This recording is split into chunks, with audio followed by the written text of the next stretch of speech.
Good morning, afternoon or evening, depending on what time of day you're watching this or indeed whereabouts in the world you are. I'm MoD, this is Project Cars, and we have some more requests. We've got some requests from Foxtort and Tort333. Quite interesting that there. I'll get the words out eventually. So this is the Tort special episode, I suppose. And we've been asked to compare the Aston Martin V12, I assume the Vantage GT3, the Audi R18 LMP1, the BMW M Series Coupe. Which one's the M Series Coupe? 1 Series M Coupe? Ew. I suppose that's the only coupe on the list. And the Zonda. Where's Pagani on this list? Pagani, Zonda, Roadster, R, Zonda R. We'll go for the Zonda R. But we'll go through them in alphabetical order. We shall go for the Aston Martin V12. And we need a location. Oh, let's actually set the conditions back to...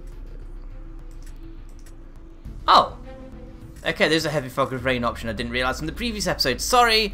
So sorry. I completely messed up your request with the heavy fog. I'm sorry. Shit, don't hate me. Where's sunny? There's no sunny option, it's just clear. Fine!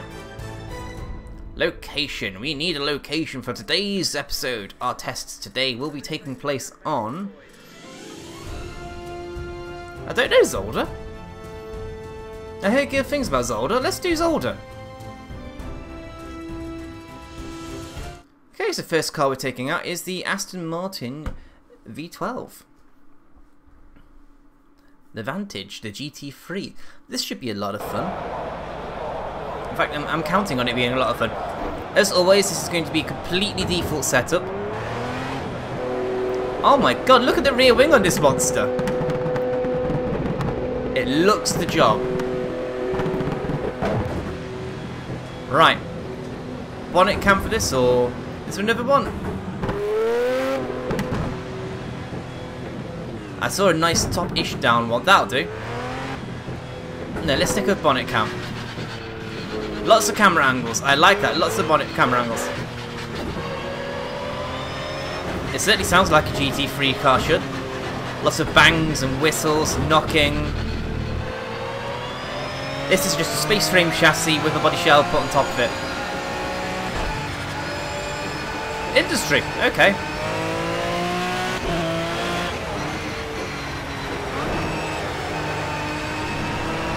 So first things first, let's put a foot down and see what this thing can do. I was going to take a bit of time to get used to the track, but you know what? Let's just go. Let's just go. Oh, there's a chicane just there. Let's check out the braking.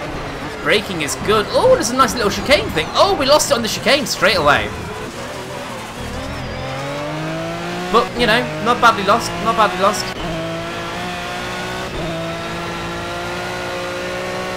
There's another chicane here. Yeah, it doesn't count because we don't know the track.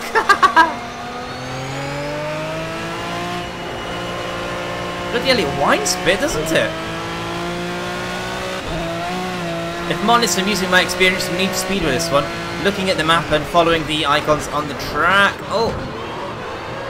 To try and figure out where we're going. Hey, this actually hasn't got too bad a flow to it. I kind of like it. We have to brake reasonably early in this machine. Oh god, off again. This is a heavy touring car. Let's think of it as a heavy touring car, which actually grips. Oh my god, it's got grip. Could have a circuit of maybe fast flowing corners, but you're not sod it.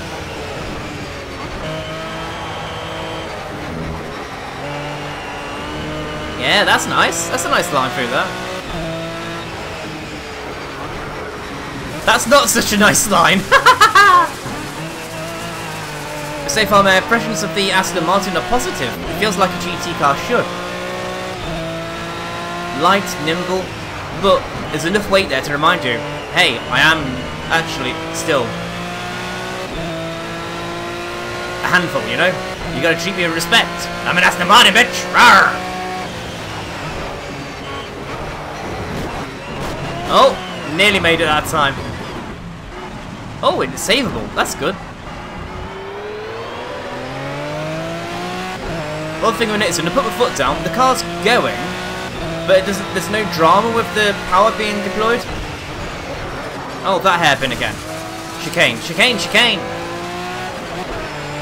Maybe by the end of this test we'll actually know the circuit reasonably well and we'll be able to do a lap without going off.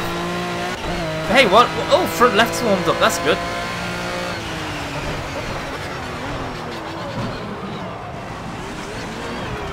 Wibble, wibble, wibble. Wibble, wibble, wibble.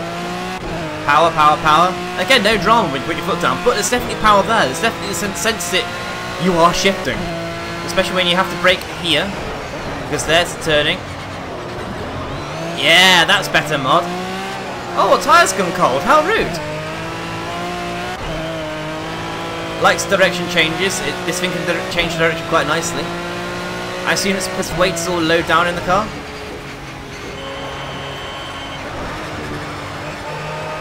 So yeah, I read somewhere that this game monitors what you're doing with your steering wheel or joypad or method of control. Monitors what you're doing 256 times a second. That's crazy! So it's monitoring the buttons, the analog sticks, the throttle. Oh, that's it, tyres are coming back up now.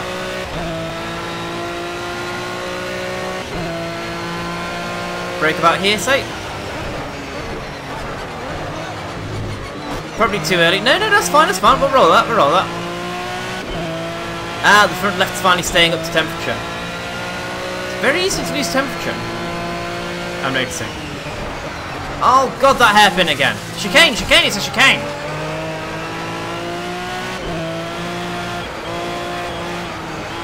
I reckon as soon as we get these tyres up to temperature, we're doing a lot better. It's just getting them up to temperature and making them stay there. Off a bit. I like the circuit. Zolder's not bad. They used to use this in Formula 1 back in the 80s. Was it the 80s or 70s? I think it was the 80s. Unfortunately, I believe it's here that a number of drivers lost their lives. In particular, the one that springs to mind is Gilles Villeneuve, father of Jacques. He was never world champion, was Gilles, but he was one of these infamous drivers synonymous with Ferrari. He's one that made, is it 27 or 28? I do apologise for not knowing that number, but he always drove Ferrari with, I think, I'm going to say 27. Pretty sure it was 27. And that was always known as Shields' number.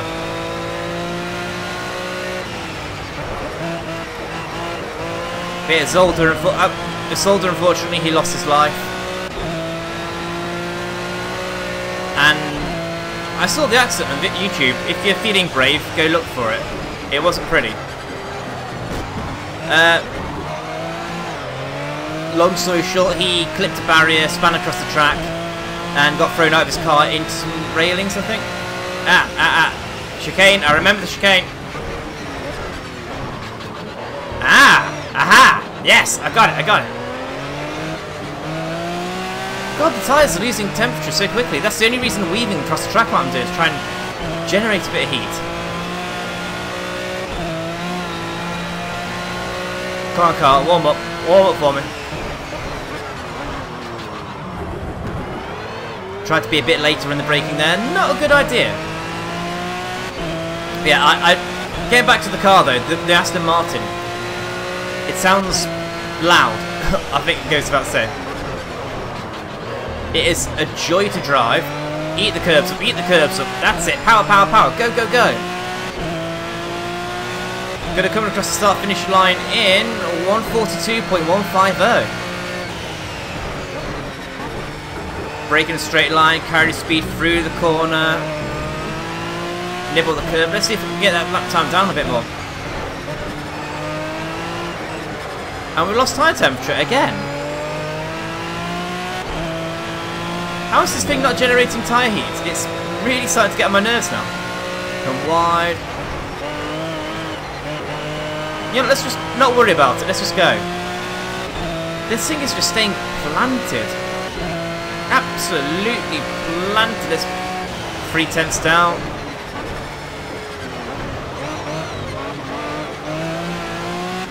Could have taken that a lot faster there, I reckon. Let's drift across the left, slam on the brakes for the chicane. Completely mess up the braking for the chicane.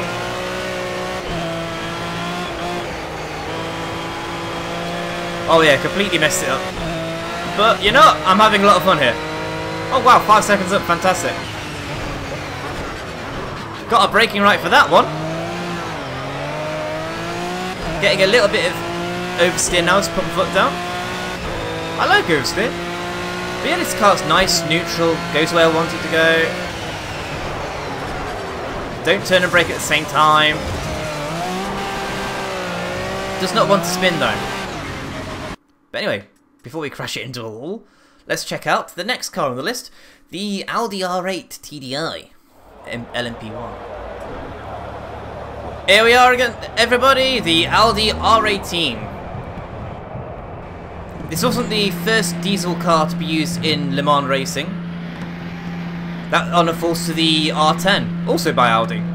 What makes this car particularly unique in historical terms is it's the first car to become a hybrid. I mean, this particular version we're looking at, I don't think it's the R18 Ultra. Oh, it is the Ultra.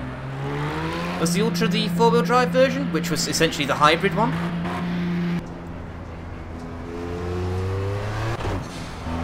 But yeah, if you imagine if the first R10 was a dry run at a diesel engine in racing. Nobody had done it before, apart from maybe Volkswagen in the early 90s when they put a diesel into a Golf and they took it into the British Rally Championship.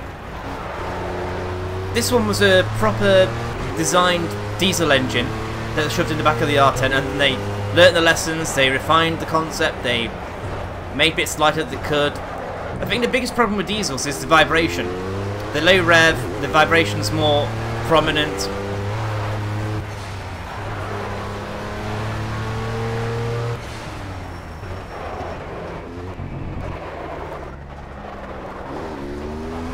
And there's also huge amounts of torque as well, so it's just a huge issue to make a diesel engine work in motorsport. But I think originally Audi went for it because it was a massive advantage over a race distance. They wanted to prove that diesel could be cool, it could be sexy, you know? They wanted to sell diesel cars in their showrooms, and so they turned to motor racing being the proper way to develop a race car in many people's eyes.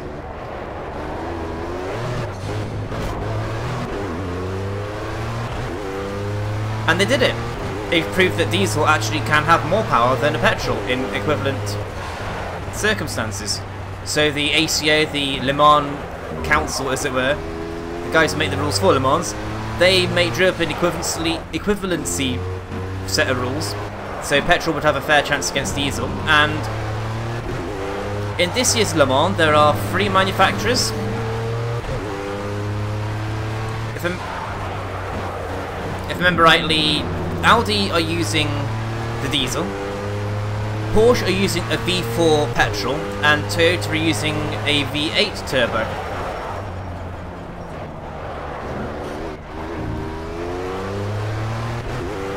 And they're also using different hybrid systems as well. Like Toyota uses supercapacitors powering the rear wheels, I think it is, to give them a bit of extra oomph.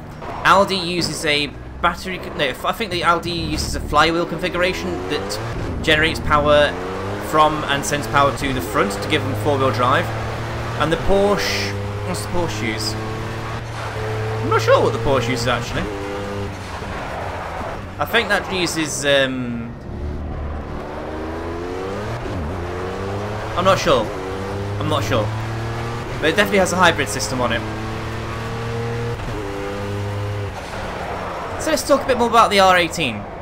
The R18 won Le Mans about 3 times, I think. The only other manufacturer to use a diesel engine at Le Mans, Peugeot, came up against Audi right about the time the R10 and the R18 were around. Peugeot actually won a race. And then magically they quit for budgetary reasons. Always the way. Typical Peugeot.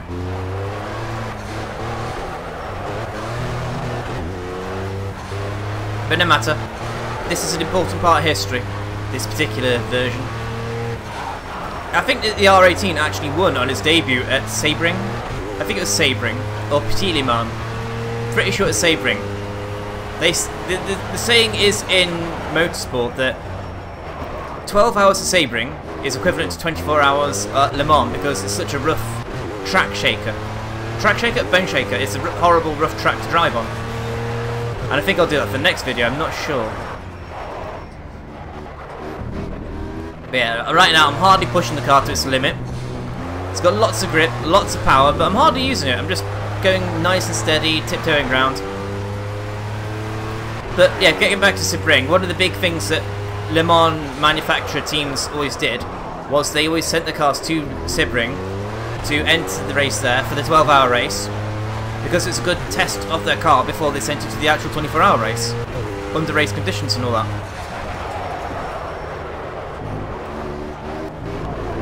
Okay, I'm starting to get a bit braver with the brakes now. It goes where I want it to. The power comes nice predictably. 1 minute 30 for that one.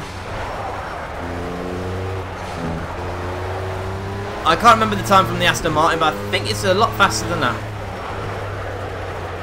Oh, we're going off, and we're going off. It's alright, I don't mind that. I'm actually trying to push the car a bit now, see what we can do. Lack of tyre temperature though. I'm going to take a wild guess and say it's because of the time of day we're running at. We're running at 8 o'clock in the morning. Check out the detail of those crowds.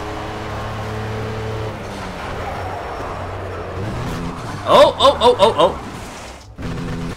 Whoopsie. Wheel spin. Awesome. We got a tyre warmed up. Yay!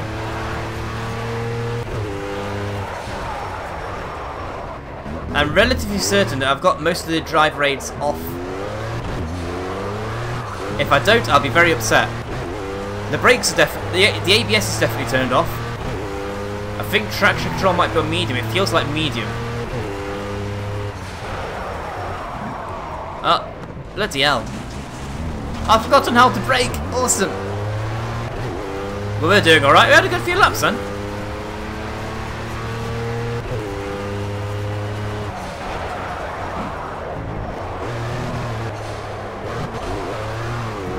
That's it, power down, off we go. The tyre has successfully come up to temperature and stayed at temperature. That's a good sign.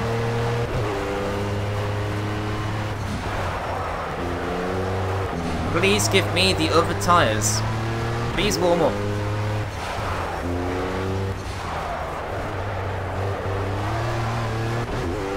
Come on, let's see how fast we can throw this thing around. Faster, faster, faster. Hurry, hurry, hurry. Oh shit! Hey, I've got 3 of the tyres up now. We have slight damage. I'm pulling slightly to the left. We've got some slight damage on us.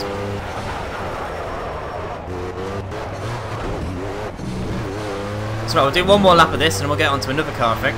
But this is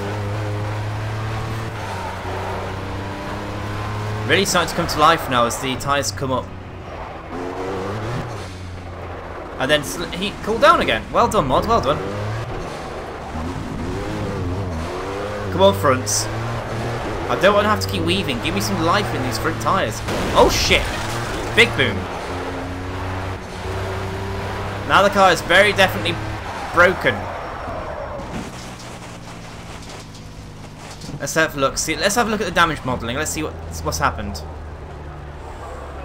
Oh, visibly we've scratched some paint, and that's about it. You know what, let's do what DF does. Let's do a lap like this. Let's go... Restart free practice, yes. Drive. I want to do a lap in chase cam, because I want to take in the details. I mean, it's been mentioned in the comments that the huge graphical detail in this game. Those are proper tyres, those aren't boxes. That's a proper pit box. The detail in this game is fantastic. And those lorries, they've got... all the lorries are properly detailed. All the people, that pit lane barrier isn't just a flat wall with a texture on it. It's properly detailed with polygons.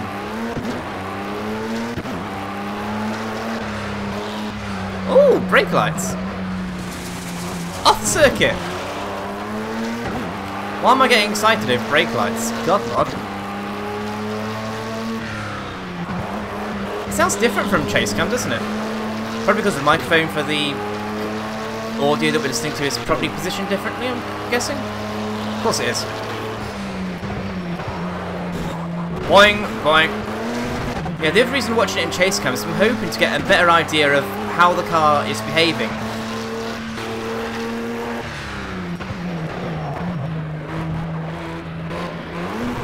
Also, gives someone like Warsack85DF, who loves to use the chase cam, an idea of how this game will behave. Oh shit, with the chase cam. And right now it's looking alright, isn't it? I mean, I remember back in day, everyone used to use the chase cam because it was the best way of increasing your view of the road ahead, of getting a bit more draw distance. And then, when graphics improved to the point where draw distances weren't such an issue, we switched to the in-car view.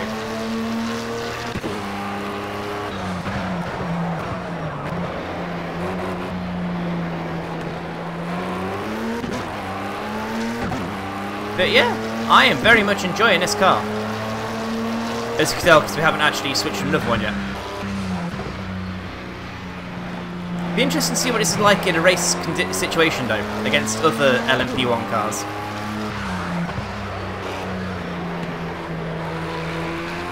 Go, go, go, power, power, power.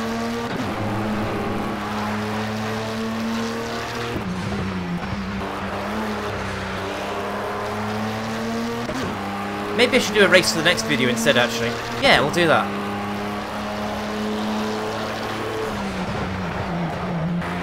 No drama. Nothing.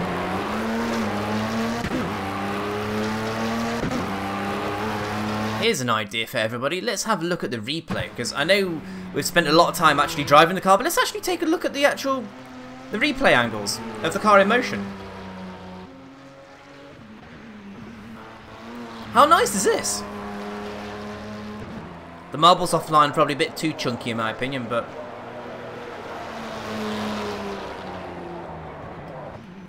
those flags flapped when we drove past. That's amazing. And I just realised that traffic cone was still... That traffic cone didn't replace itself on the hairpin. Anyway, let's just skip to the next car. The BMW M Series Coupe. I got a confession to make. I didn't pick the BMW M Coupe. What I did go for instead there was the BMW M1 from 1981. I looked at the M Coupe and I'm thinking, yeah, no. But the M1, I've always had. I don't really like BMW, but I do like the M1. So let's get ourselves a view change. I'm sorry, Foxtort. I know you wanted to see the M Coupe, but I think this is probably going to make for a bit more fun. The raw 1980s car should be... Oh my god, it's a handful. Straight away, understeer. Maybe we could get a short run in the M Coupe at the end?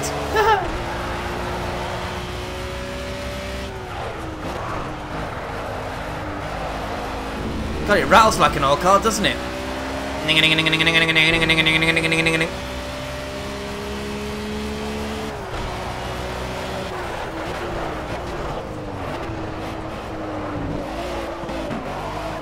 Oh, this one's got a loose rear end. Awesome, awesome, muscle awesome. Oh, keep going, that's it. Keep going. As I'm getting used to the track, I have to say, big thumbs up for Zolder. Yes, made the hairpin. Chicane! It's a chicane! God! How hard is it to call it what it is? It's a chicane, not a hairpin. I don't think there's even any hairpins on this circuit. That's the most annoying part.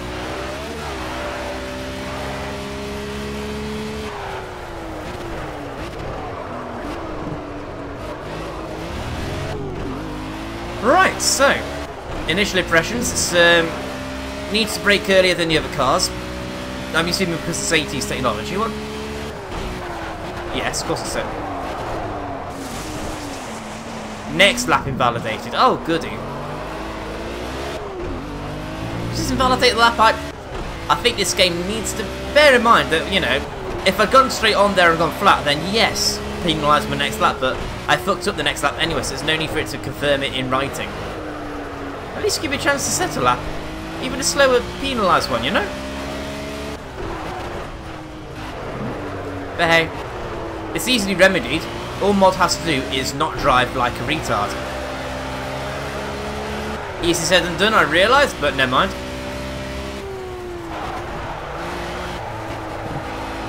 Come on, get around the corner. There we go. Jeez, I just realised this car's tyres are actually warming up. Oh. It's okay, we messed up the lap anyway, it's all good. It's all good.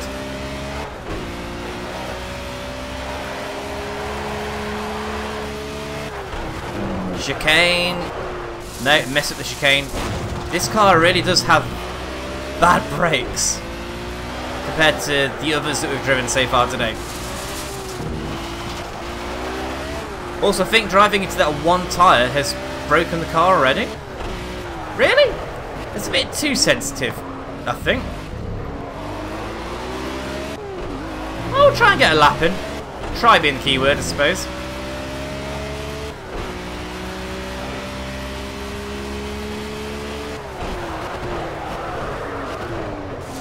No, no, no.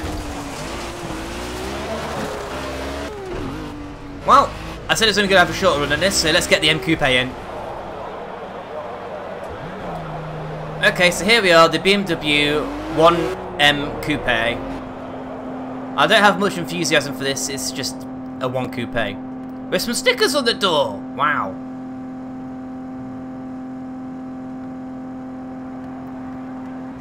Well, let's give it a shot. Why not?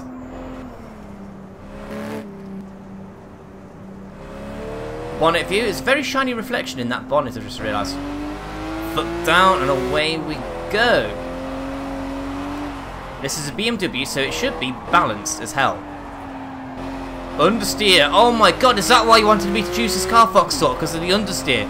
The understeer is horrendous! And then the back end wanted to step out. How rude.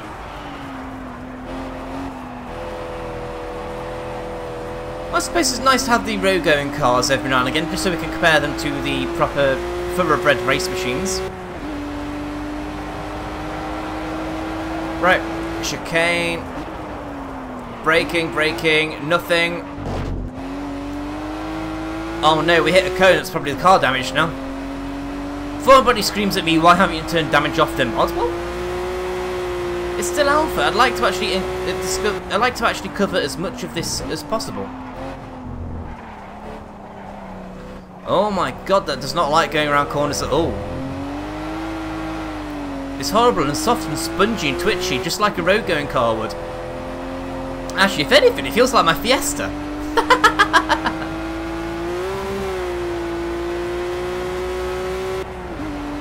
Although, to be fair, it's probably going a lot faster than my Fiesta. My Fiesta has a top speed of about, oh, I don't know. I've got it to 100 and got scared. I've seen a video on YouTube of somebody on an Autobahn, got exactly the same model as mine, their Ford Fiesta 1.25 Z-Tech LX, all the way up to 125 mile an hour. Oh shit, corner. I think it was. I think they hit 5th gear at about 40 mile an hour, and that was it. Yep, it's just going and going, pulling quite nicely, 90, 100. My car hasn't seen these speeds before, 115. Yeah, the suspension on this is way too soft. We're just wallowing in the corners, so you can definitely tell this is a road car. I reckon if the suspension was a bit harder, it might want to go around the corner.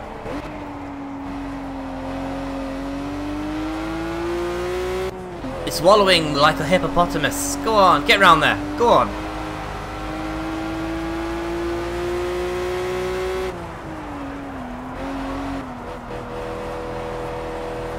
Come on. And it bogged down a little bit. If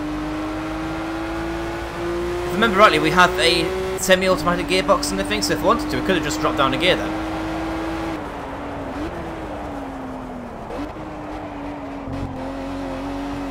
Yeah. Very dull, very boring. Apart from its ability to go around corners with its door handles touching the floor, it's not doing too bad, is it? Oh, don't hit the traffic cones.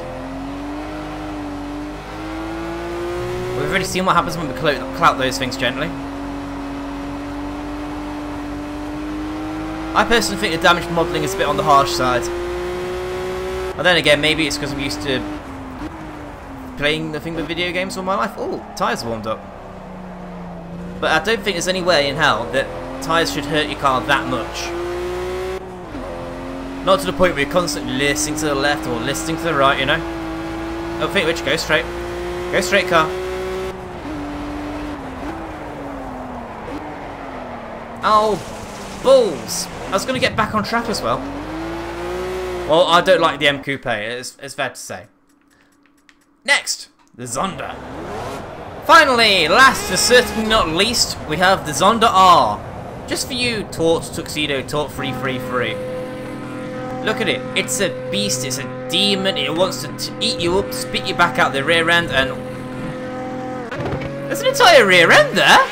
I mean, you can see through the bodywork. You can see car. That's insane.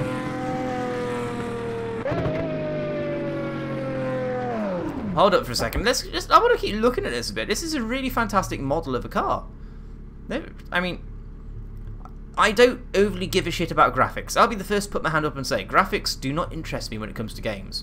So long as they're not jerky, they're not jarring, there's no clipping issues or anything like that. And, oh my god, they've made an entire car. They haven't just made a block and put wheels on it and sent it around the track. They've actually modelled and created an entire car. You can see all the way up there. And I suppose that also extends to the interior as well. Fuck. Let's stick with this view then. 3, 2, 1. And we're off! Right, I think if I remember rightly, the Zonda R is the maddest Zonda ever produced until the one after it. Commonly known as Richard Hammond's favouriteest car in the world ever. Oh my god, this is almost as fast as the R18. Oh, look, the tyre wants to warm up. The tyre wants to warm up. Go on, you fucker, warm up. Brake, brake, brake, brake. Oh no, the brakes aren't as good as the R18. Definitely not. It's got good power. It's got very good power. No, no, no, no, no, don't drift, don't drift. Yeah, the brakes are awful in comparison to the R18. Still better than the BMWs. But oh my god, I'm so glad to save this one till last. And I didn't even realise I was doing it.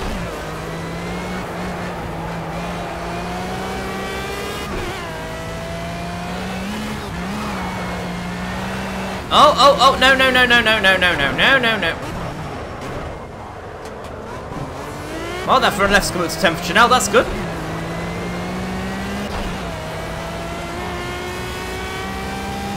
And brake for the chicane. Okay, now the brakes want to work. Maybe it's because the brakes were cold earlier in the lap, I don't know, but... My god, this thing's twitchy to steer. I like it. And also it's number 9. I like number 9. I know in the Tuxedo series I raced with number 8, but originally I was going to go number 9 because that's my lucky racing number for when I used to do radio control car racing. Anytime I had number 9 on the car, I usually did alright. So whenever I got the chance, I went with 9. And then I'm trying to think who went for 9 in our championship, but they had 9 and I didn't.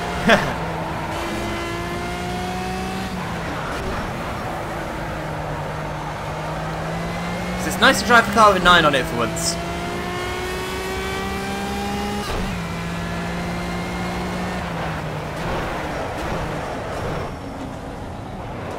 I think we're actually on a timed lap right now, so let's see how this does compare to the Audi.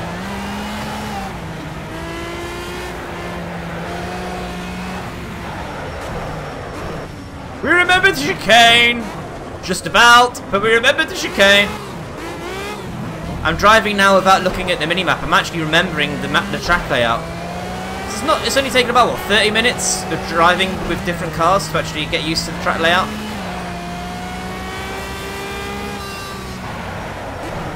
Should have braked at the 100 mark. I like that. I'm getting used to the track now. Oh, I've just got off. Well done. Hashtag mod sucks, everybody.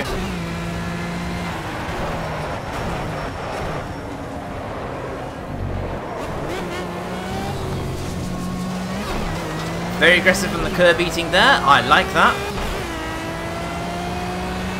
Over the line in a 140. Was it invalidated? But I think that's faster than the LD.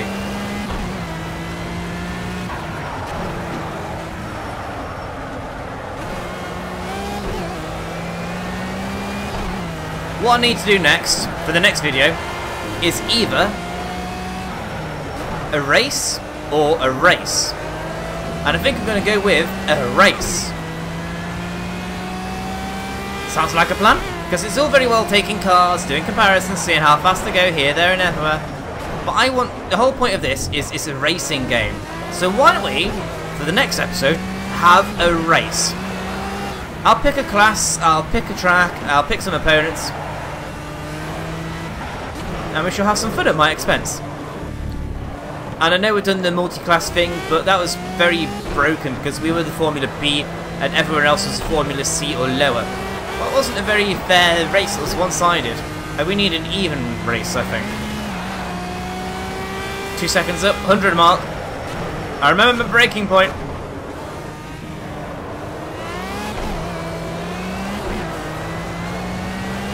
Yeah, this thing's got raw grunt over the Audi for sure. But the Audi has definitely got the breadth of braking and cornering ability. These two in a race would be fun. Especially an Audi once got used to it. Anyway, over the line in 137.8. Now to crash the car. Boing! Ever so slightly smashed. Thank you very much for watching, guys. I've really enjoyed this video. Apart from the BMW bit, I didn't enjoy the BMWs. I'm not going to lie there. But the rest of this was fantastic. I wish I'd enjoyed... Honestly, I wish I'd enjoyed the M1 a bit more. The M1 was fun. The M Coupe, I went into it negative, and I think that may have reflected in my enjoyment of the thing because But the other cars, the Aston was okay, nice, positive, not that much power, I suppose. The R18, good. Went where I wanted it to. This thing, easily, car of the video. So much fun. And you have to actually throw it around corners and stuff, and it's just... So anyway, thank you very much for watching, guys. I've been Mod. If you enjoyed this, and I hope you did, please hit the thumbs up. It lets me know that you like this, or you want to see more like this. Also, leave a comment if you do have any requests for future episodes, whether it be car comparisons, car lap times, races. Dream big, and I'll see you next time for some more Project Cars. Bye bye.